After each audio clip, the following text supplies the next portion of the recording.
right, so yeah, I'm excited to share this model with you guys today. It's Bernd, I don't know how to say his last name, Skorupinski. He's actually a top 5 FTMO trader. He's honestly kind of a black belt in trading. He's been trading about 10 years now, and I watched over 20 different videos to try and fully understand this strategy, and tried to he looks at a lot of things when he trades. So I tried to really capture like the most important things to make this as simple as possible for you guys without getting too complicated. But yeah, I'm going to be going over this basically Globex reversal model that he has shared with you guys today. So I've got the chat open at any point if you guys have questions while I'm going through anything, going over the materials, or when I'm backtesting. Feel free to give a shout if you guys have any questions, and I'll try and make sure I explain this as well as I can. Obviously, I'm still learning it myself, and I haven't, joined his paid group or paid mentorship or everything. Just tried to piece this together from kind of publicly available stuff, and then asking a couple questions. So, in general, just kind of some ground rules with this model. It's really specific to futures because with futures, there's essentially electronic trading hours and kind of real trading hours. You'll see ETH and RTH kind of to distinguish those things. And really the only thing you need to know is when New York market is open, basically 9:30 Eastern till 4 p.m. Eastern is really the core hours, but essentially there's like an overnight period from 6 p.m. Eastern till 9:30 a.m. the next day. And basically kind of these electronic trading hours are what he calls like the Globex kind of trading hours. And with this strategy, that's going to be important because basically he's going to be using these kind of the low and the high kind of during the overnight period essentially, and that's kind of the key levels he's going to be looking for potential reversals after price gets above or below that. And then just kind of overall for this strategy, we're going to be using the 5-minute time frame. He did use 15-minute as well in some examples, so if 5-minute isn't working well for us, maybe we'll try 15-minute in a future session. But he says this works on pretty much all major indices, the Dow, or I guess US 30, the S&P, NASDAQ, and Russell. Obviously with CFDs you could trade the CFD pairs and it would probably work pretty similarly, but he didn't say this strategy was good for like Forex or gold or anything, but again, you could backtest them and confirm. But he said in general he uses these on kind of the major indices. We're going to be looking at ES today during New York session. I've already kind of gone over the Globex highs and lows, but kind of the next biggest piece of this strategy is when price basically goes above or below the kind of previous like overnight session Globex high or low. The next thing he looks for is either supply zones or demand zones, and you guys may be somewhat familiar with these from some of the other sessions we've done, but his zones are a little bit unique, and so I'm going to kind of go more into that. But essentially, like high level, he's looking for price to get above or below kind of basically a breakout bait, traders to kind of jump on, breakout, and it's actually going to reverse to the other side based on these supply and demand zones. And then he's just looking to catch like a reaction to this demand zone for a long or supply short, vice versa. And so let's really dive into these zones. So with his methodology specifically, I wanted to try and this is what took like a lot of time for me to like really figure out how he draws these. But essentially, it's not too dissimilar from what you guys have seen with other models. There's kind of two supplies you can see: either a rally-based drop, in which case kind of price moves to the upside, consolidates with a little indecision for a while, and then drops to the downside pretty explosively. And kind of this indecision level is a supply zone. If price comes back up, you'll see kind of unfilled orders here, respect price to the downside. Or vice versa, you could see a drop-based drop, in which case price moves to the downside, consolidates a little bit, and then continues down. And again, you have a little supply zone here. And he kind of has two different zones, the ways that he will draw this. The first one is basically like a kind of wider version. He'll use like the wicks of the entire zone. So in this example over here, he'd probably like draw it all the way down to this kind of lower wick here. But he tends to use this preferred version more often, in which case he'll actually use the lowest body kind of before the explosive move to the downside happened, and that's kind of how he will draw the lower bound of the supply zone, and he'll use the top wick for the extreme. So let me know if you guys have any questions of this. I see Blackness, you just joined. So this is Bernd Skorupinski. He's like a top 5 FTMO trader. I think he made about 250K from FTMO in 2024. So he's a really experienced trader that we're going to be looking at his strategy. So vice versa for demand, you're going to be looking for a drop-based rally, price to move to the downside, consolidate, and then shift back to the upside, or a rally-based rally when price moves to the upside, consolidates, and then continues. And similarly for kind of these demand levels, he has a wide version where he'll use kind of the wicks on both sides, but generally he'll recommend using this preferred version where he'll use the highest kind of body close of these indecision candles kind of before the explosive move happened, and then for the lower range he'll just use the lowest wick.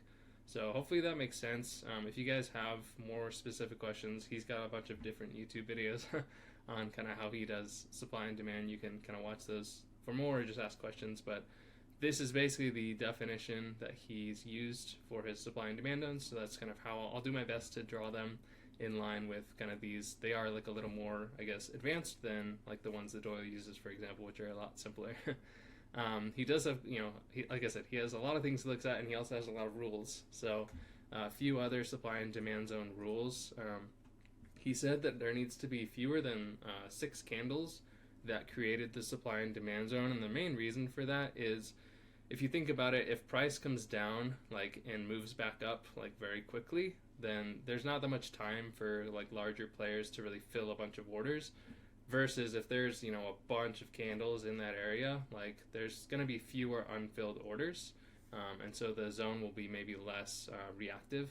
Versus if it just goes off of it immediately, there's going to be a lot of unfilled orders, so that's going to make the supply and demand zones more reactive. He also said there needs to be an explosive departure from the zone, and on lower time frames we'll just say this is 2 or more impulsive candles kind of leaving the zone, instead of just like a slow move out or some choppy candles. We really want to see like explosive price action out of them for kind of to qualify it as a strong supply or demand zone. He said, I don't know if we'll see this today, but if there's 2 zones right on top of each other, he said it's better to use the one that gives better risk to reward. You might miss some trades, but in the long run, if you have better risk to reward, that's going to work better in your favor. And then kind of last thing, this is similar to Doyle's model, only use fresh supply and demand zones, and we'll kind of play around with we could either use fully untapped zones that have never had any price move into it, or I think sometimes he'll let it like, as long as it doesn't tap into more than like 25% of the zone, sometimes he'll kind of qualify that as fresh as well. But we generally want to use zones that obviously haven't been visited before. For high probability setups, he said obviously if the trade kind of lines up with a higher time frame trend, then we're going to look for I guess there's higher probability that you'll see a larger continuation from that. And so I'm going to look at like the 1 hour price structure today for that to see if we can identify what the higher time frame trends are. We're only going to be using supply and demand zones that are created in like previous days between 8 a.m. to 11 a.m. Eastern. He said kind of these zones, when they're created early New York session, tend to be more respected than others. And then again, like the less candles in that created the supply and demand zone, the better. So that's why he says if there's 3 or fewer, that's going to be higher probability as well. We'll use anything that's less than 6 for today. And then let's look at a couple specific examples, and I'll actually pull, I think I have the short one up to show you guys. Basically, you can kind of see I've marked out here Globex high and Globex low. Price swept this Globex low into a demand zone that was formed in the previous day during that 8 to 11 a.m. window of opportunity. You use a limit order basically on the top of the demand zone, and he actually uses like a 33% buffer beyond the kind of demand zone low in this case. And you can actually use fib levels. Negative 0.3301, 2.33 will be 1R, 3.66 will be 2R, and 6.32 will be 4R. And I'll show you guys like when I have it set up in FX Replay how to kind of get everything set up that you need for this. But basically, stop loss is a little bit beyond the demand zone in case price gets just behind it. And then there's going to be 2 different targets we're looking for in this case. If price lines up with the high time frame trend, we're actually going to be looking for 4R. But if price is kind of chopping around or there's not clear high time frame price structure, we're just going to target 2R. So he basically has like a high time frame trend trade or just like a kind of choppy or consolidating trade. And we'll look specifically at the short one. I think I've got it pulled up here so you guys can see it a little bit better. So you can see here again, we have basically from 6 p.m. to 9:30 Eastern, we have this kind of overnight price action. You can see here's the low and the high I've marked out. And then when we come into the next day in New York session, price tags into this this supply level. Sorry, I'll draw it up here and I'll zoom in so you can see real quick. So we basically have I would call this a rally based drop. So kind of the reversal supply zone. And you can kind of see here I've drawn the zone basically from the wick high to the lowest body close before this kind of explosive move to the downside. And so when you look at kind of the combination of those two things, you'll use a limit order on the kind of retest of that demand zone. I've drawn my fib levels basically from the from the supply zone low to high and extended those to the right. So you can see here I've got the negative 0.33, that's our stop loss. And then this, I think the 3.62 is our kind of 2R level, and then this 6.32 level is the 4R. So this one was in line with the higher time frame trend. We'd kind of broken structure to the downside, so you would have targeted 4R in this case, and it ended up playing out for a pretty nice win. So let me know if you have questions on the specific entry models, but so really the kind of trade management that he uses for this is if you're targeting 4R, he's going to basically go break even once price gets 2R in your favor and then look to take profit at 4R. And then for all other trades, if you're just targeting 2R, he'll go break even once it gets 1R in your favor. So basically essentially like going break even once it gets halfway to your target, depending on if you're looking for a 4R or a 2R, depending on the type of trade it is. Really the only other rule he had, and again this is quite a lot of rules, so I would say this is generally like a little more of an advanced strategy, but if you backtest it, you can get familiar and understand it over time. But the kind of last rule he said is the 2R TP level can't be like beyond the recent like structural higher and low. Like price needs to have actually moved away from the supply and demand level. Like I guess for example here, like this is our 2R level right here. Let's just say, for example, I'll just try and draw this real quick. From our demand level, if price had only like, oops, I need to hold and click. If price had not gone down like beyond this like 2R level, then he wouldn't take the trade. Like price needs to have moved significantly from the kind of supply and demand zones for him to want to use them on a retest. And then yeah, I think that's pretty much it. We'll talk a little bit about optimizations. I think there's definitely a lot of opportunity for optimizations with this model. The one like off the top of my head that I really am curious, and I might actually do this with you guys next week, is we've seen multiple entry models using kind of supply and demand levels with Doyle exchanges, supply and demand, waiting for a reaction and using buy and sell stops. And then a couple weeks ago when I did the AMD kind of reversal model with you guys with these inverted fair value gaps, I think both of these could be valid entry models, and I'm actually curious to see if we use the same methodology but switch up the entry model to one of these. I'm curious if the strategy improves or not. So that might be something I'll share with you guys next in a future session to show you guys kind of how I look at optimizations. Obviously you can play around with the stop loss, put it past the buffer, right on the level.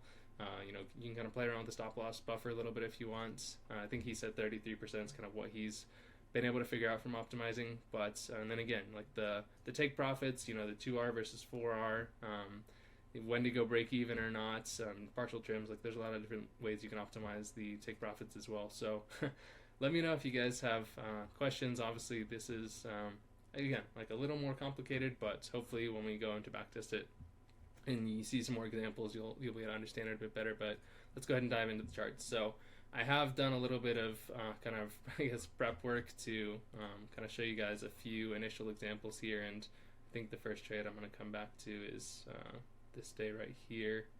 So let me just come back to this date real quick. But before we get into taking the trades, I'm going to show you guys kind of how have I set up this layout. So few things going on here. On the right, I have this 5-minute time frame, and I've saved this layout kind of specific to this strategy here. And basically, the indicator that I'm using for this is the session under New York to show me both the kind of Globex range, kind of from this like blue shaded area you can see on the chart, as well as like specific lines for that 8 to 11 a.m. Eastern window of opportunity that he talks about. So I'll show you guys the settings real quick that I have for this. So I've set the New York session from 8 to 11.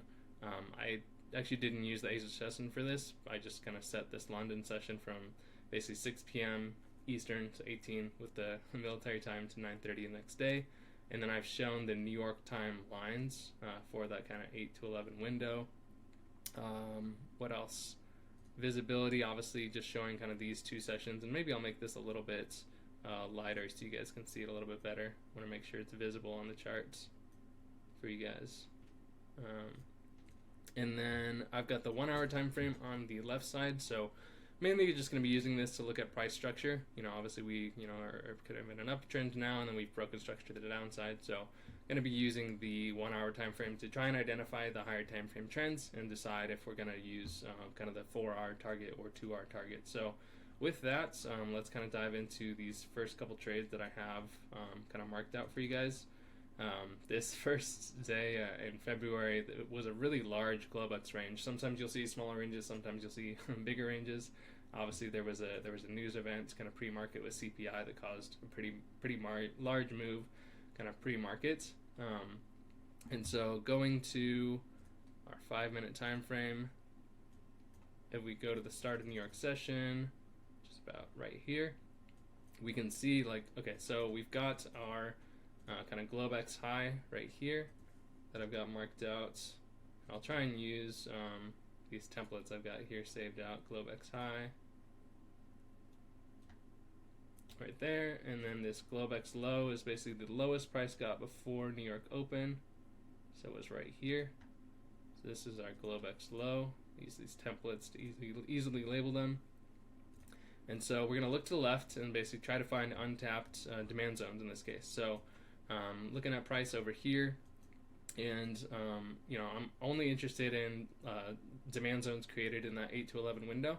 And so there was one created this kind of day right here, but I can already see there's a lot of price has been hanging around in this potential demand zone for quite a while. So this definitely wouldn't be what you call a fresh zone. So I'm not interested in anything kind of created on this day. So I'm looking back to the kind of following day, and you can see between this kind of 8 to 11 window we have a drop base rally demand zone that I'll mark out right here. And basically it's the kind of highest body close before this kind of impulsive move to the upside. And so I'll use the kind of highest body close right there, and then kind of the low for the zone. And so I'm just going to draw this fresh so I make sure I have the levels as precise as possible. I realize the parallel channels is probably a little bit better for this, so you can drag it to the right without messing up your levels. Quick trick: if you hold the shift key, it'll kind of keep things either horizontal or 45 degrees. So that's kind of what I recommend for drawing these out.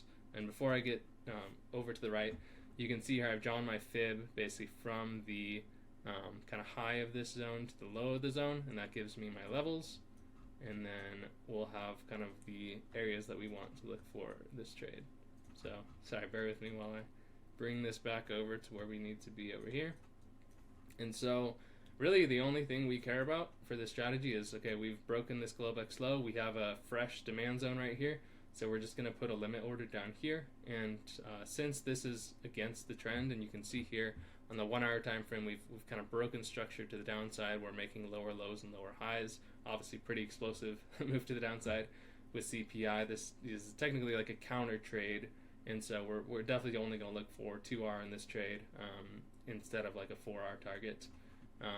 So all I'm going to do is kind of come in here, make sure I have my levels kind of at the right spots. So kind of at the height top of the demand zone is going to be the entry. This negative 0.33 fib is going to be our stop, and I'm targeting basically 2R. So I'm just using this kind of long position tool. I'll place order here. Sorry, make sure I have it selected.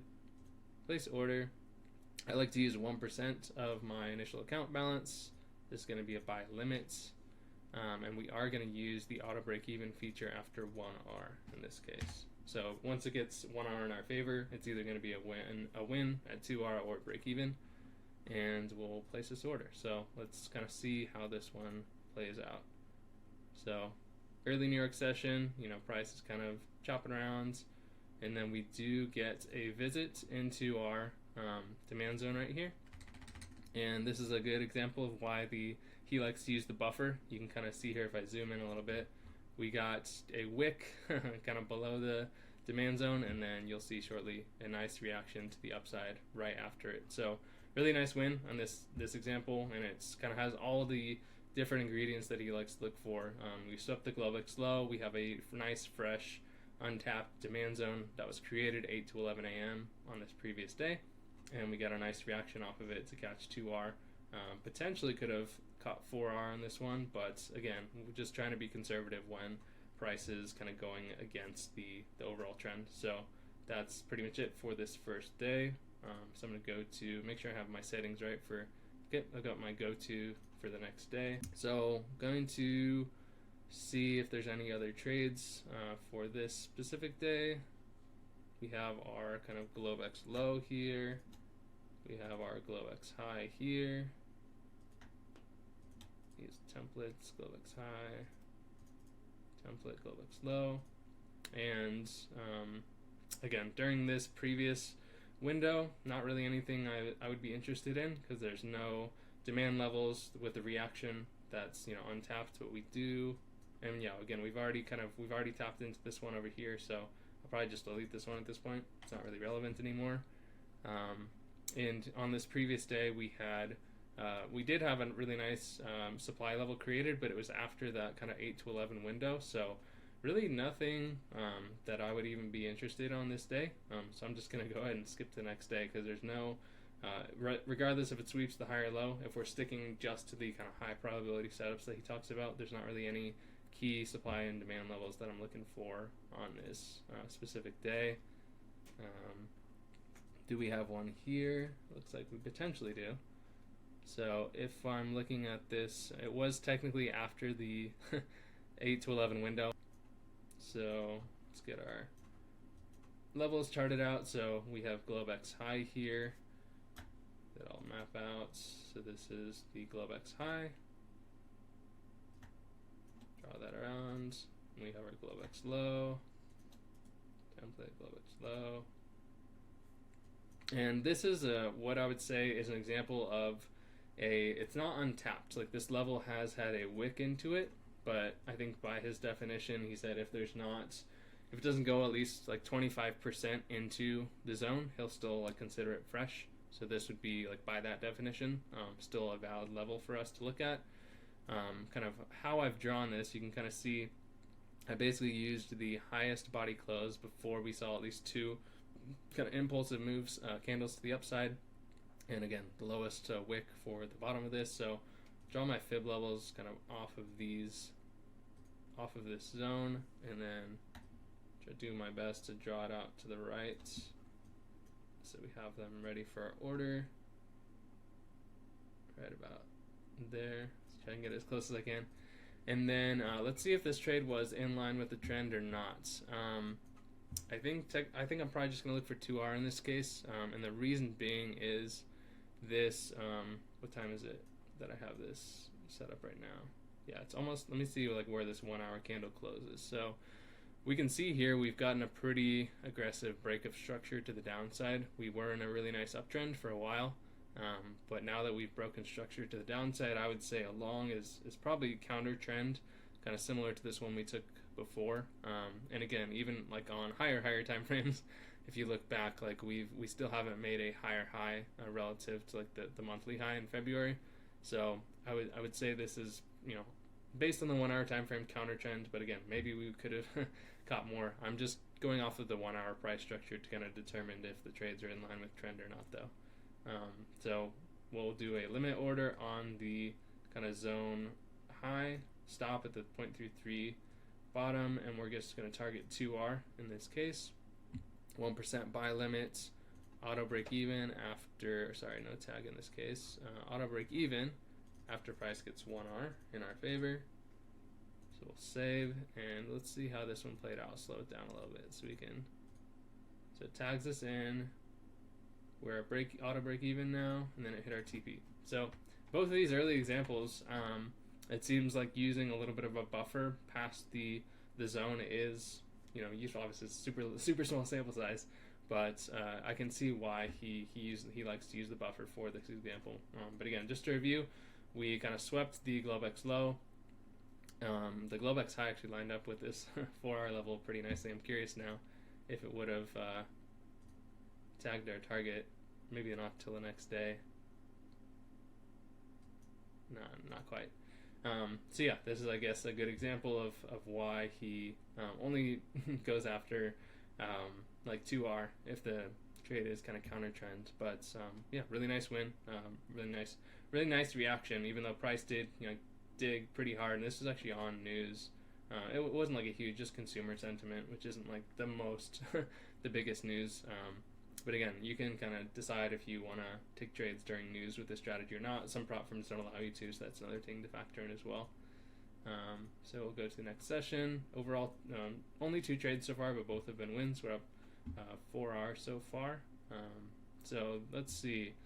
I think this is going to be another no trade day.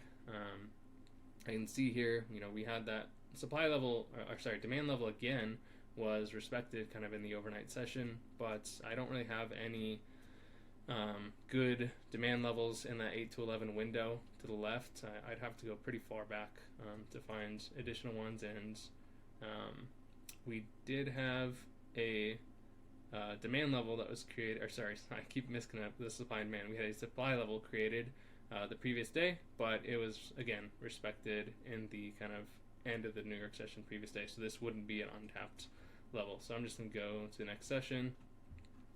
The nice thing, I guess, is you can kind of come into your trading days and know pretty quickly off the bat like if there's going to be any trades or not. So that's at least one advantage of the strategy. But we'll go ahead and use it just so we have like an example to go off. So highest body close before price moves to the upside. I would kind of say this is probably a drop base rally. The base isn't very strong. Like, it again was pretty violent, but at least it wasn't that many candles kind of before the move to the upside. So this is one potential zone, and I believe there is one more right here that I would probably say, but this one might have already been tested. Nope, not quite. So we have basically 2 zones here. So this one I drew basically from the highest body close before kind of this impulsive move to the upside. It was like just a tiny bit after our window, but it started during the window and it was less than 6 candles. So I'll probably go ahead and say both of these zones are valid, but by his rules, like, we should really probably only use this lower zone since these are like right on top of each other. I'll draw this one out just to kind of see if price visits them, if we get any reactions to either. But I think for the mechanical trading, I'm only going to use this bigger zone down here. So we have our highs and lows. This Globex low is really the only level I'm interested for this day. So I'm not even going to draw out the high. And let's see if we get price to tag into our lows a bit lower. Not this day. Go to the next session. And if I was trading this like personally, I would probably just set some price alerts like as price kind of gets close to these levels. Like, there's really no reason to sit in front of the chart and just watch price action until you kind of get closer to these key demand zones. So I'd probably just set some price alerts, and you could even draw out these trades ahead of time. Like, you could have a buy limit just waiting here as well if you're comfortable with it and just kind of have it waiting. So you could even just kind of preset your trades as well to make it as mechanical as possible. The only thing is, in a live environment, I don't know if your whatever tool you're trading off of, I don't know if they have the auto break even feature. So obviously, if price tagged you in, you might need to kind of monitor it at that point to execute it. But I think this next day we now have both supply and demand zones, so we should be able to see a trade pretty soon after this one. So let me see where I can define this one. The only thing I don't like this is there may be more than 6 candles. So I would say the indecision kind of started with it. Basically, like indecision candles are like a small body, big wicks, and so it's kind of like the main thing I'm looking for. I would say probably this candle here at 10 a.m. was kind of the start of the indecision, and then by 10:25 we got a pretty big move to the downside. So I think this one is probably valid for us. So lowest body close is right here. The high was all the way up here. So I'm going to draw this zone out to the right as a potential supply zone for us, and then going back to the previous day, we have these two demand zones we can look for as well. So let's see if price gets into either of these. We'll draw out our Globex high and low. So Globex high was right here. Templates, Globex high, and Globex low is right here. Templates, Globex low. So I see a good question from Hash in the chats. The trade frequency isn't that good with this model. What do you think? So my response to that is, based on watching a lot of his videos, he will basically have like multiple indices up at once and kind of look for trades on kind of multiple of them at the same time. So even though maybe this, like for a single asset, you might only have like a couple trades a week. If you backtest a few different indices with it, you might be able to get, a reasonable amount of trades and pretty good risk to reward, I guess, over time from trading a few indices. So I think that would be my response. But in general, like most pro traders that I know only take like 3 to 8 trades per week. So that's also like a kind of metric you can go off. And so even though there's not, 2 or 3 trades per day, a lot of pro traders that I know really like to look for just high probability setups. So even though there's fewer trades, they're able to kind of stack the gains over time. But yeah, I do think this is a potential model that if it works on one of the indices, you can backtest maybe some of the others and try to watch like a few of them at a time. Just have them on different screens in a live environment. It's kind of what I would recommend for that. So let's see if we get price to tap into either our lows or our highs. It doesn't look like we get it on this day. Let's see what the next day provides to us. So we now have a new supply zone up here. So this might be an example where there's like a single candle. So we had a rally, kind of base drop here. This kind of single candle right here was kind of the supply zone that was created. It did have a small wick into it, but we'll say kind of by his definition that it's not really that different. And then there's also a kind of lower zone here, a bunch of these kind of indecision candles with wicks kind of either side that we'll probably use as well. Again, by his definition, we're probably only interested in the top one, so maybe I'll just only leave this one here. So we have supply zones above and demand zones below, so we're waiting for a sweep of either the Globex high, templates, Globex high, or the low, templates, Globex low. This one's kind of tricky. So we've made new like all-time highs. So overall, like daily time frame is super bullish, right? And then I'm noticing here kind of like basically a bull flag. Like price is kind of consolidating here in a bull flag for potential continuation.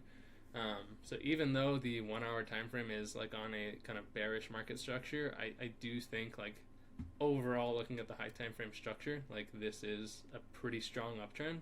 So I'm actually going to try and target 4R with this one, just kind of based on that kind of price action that I'm seeing. So price comes into, I'm going to draw our fibs for this one.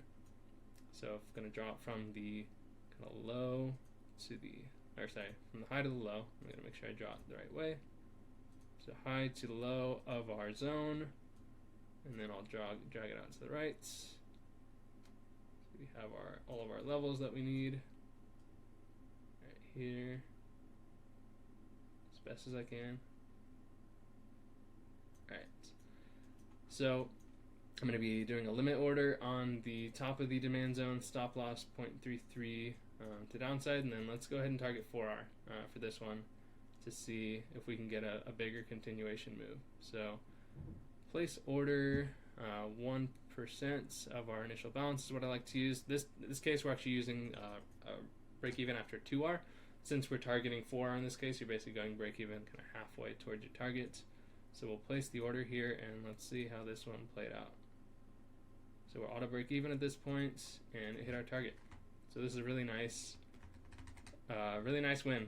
And again, kind of followed our thought process here. Like, we have a large impulsive move to the upside, kind of a bullish formation from kind of the bull flag that was forming here.